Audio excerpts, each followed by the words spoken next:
জনাব তারেক রহমান আমাদের মাননীয় প্রধানমন্ত্রী, উনি ভালো মানুষ, কিন্তু উনি ভালো যেন না থাকে এই জন্য অনেকেই চেষ্টা চালাচ্ছে। তার পেছনে যারা আছে, এমনকি প্রতিবেশী যারা আছে, তারা তো তাকে ভালো থাকতে দেবে না। এখন সে তো তার নিজেকে বাঁচানোর জন্য হলো তার মায়ের মতো শেষ পর্যন্ত দেখা যাচ্ছে যারা আজ মানুষের বাড়ি ঘর লুট করছে, মানুষকে মিথ্যা মামলা দিচ্ছে, এমনকি যে মানুষগুলো সুখে শান্তিতে থাকতে দেয় না, অস্থিতিশীল করে তোলে, এই যে সন্ত্রাসী কর্মকাণ্ড বলেন,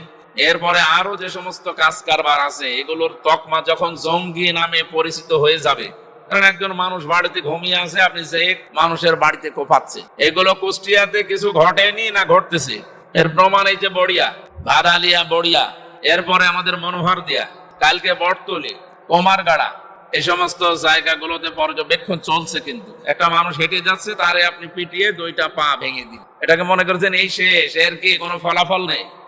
এইগুলো যখন বেশি হয়ে যাবে, এই 22 দিনে যা দেখিয়েছে, এই নিয়েই উনি চিন্তায় আছে। আমি সেই দিন